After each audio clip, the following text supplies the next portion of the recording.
Have you ever heard of a woman who didn't fight with a sword, but with seduction? A woman who used secrets as her weapon of choice in a world tearing itself apart by war.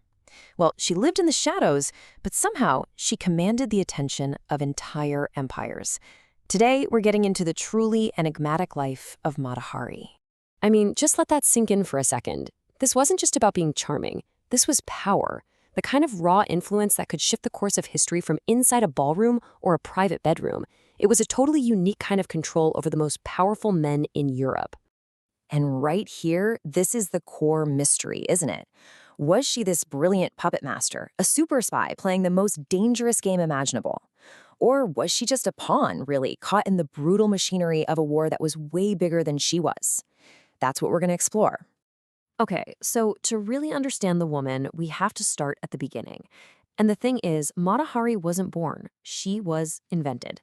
This was an incredible act of self-transformation. Now look at this. The sheer audacity of it is what gets me. On the left, you've got Margaretha Zelle, a Dutch housewife, pretty humble beginnings. And on the right, Mata Hari, an exotic, mysterious Indian princess, supposedly born in a sacred temple. She didn't just tweak her story, she completely rewrote it from scratch. And this wasn't just some fantasy she was living out. It was a calculated, intelligent act of creation.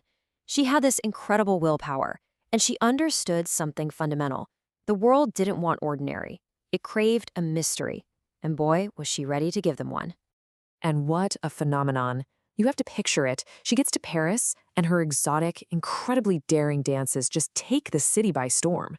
To the west, she was this crown of the East. Her presence alone was electrifying, and it caught the eye of Europe's most powerful men. So, being a celebrity is one thing, but how does that turn into real political influence? Well, Mata Hari didn't need an army or a throne. Her kingdom was the hearts of powerful men. And we're talking about the real heavy hitters here. She put herself right at the center of it all, getting close to government ministers, princes, top-ranking military officers all across Europe. These weren't just fans. These were the guys running countries and armies, and that gave her a direct line to the secrets of the state.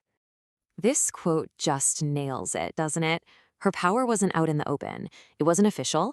It was wielded in the secret, quiet places of high society, in the whispers and confidences she shared with the men who were completely under her spell.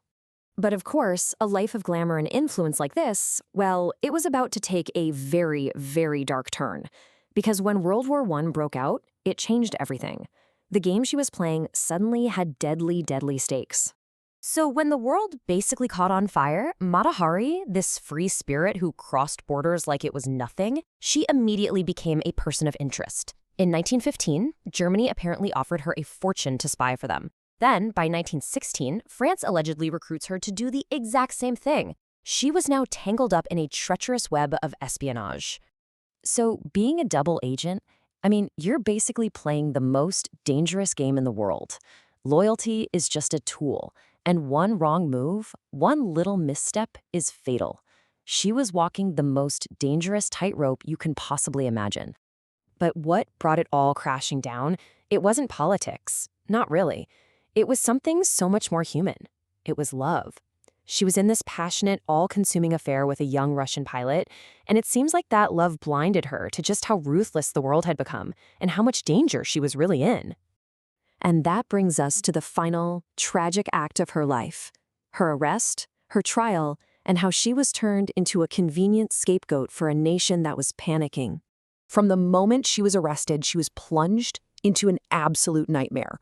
A world of confusing questions, endless hallways, and this soul-crushing bureaucracy she just couldn't navigate. The woman who once commanded a room with a single glance was now totally powerless, crushed by the system. The political math here was just cold and cynical.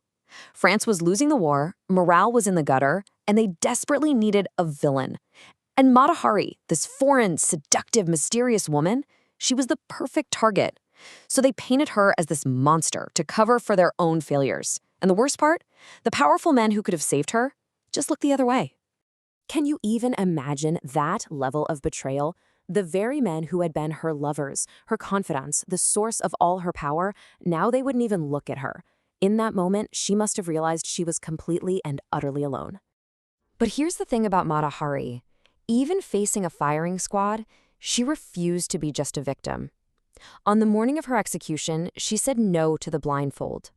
She stood there, faced the soldiers, looked them right in the eye, and in one last unforgettable gesture, she blew them a kiss. And in that final moment, she totally reclaimed her own story. She wasn't some broken spy or a helpless scapegoat. She died with the same power and control that she had lived with. She cemented her own legend right there at the end. She died as a queen. So what's her legacy today? Well, most historians now agree that the evidence against her was incredibly weak, probably just fabricated to create that scapegoat they needed. Her story is this powerful reminder that history is often a kind of historical illusion written by whoever wins. She's still an enigma, but she's also a symbol of the immense danger any woman faces when she dares to become too powerful in a world run by men. And that leaves us with this one last kind of haunting question. In her story, love was everything. It was her motivation, but it was also her undoing. It led her into the heart of power, and then it led her straight to her death.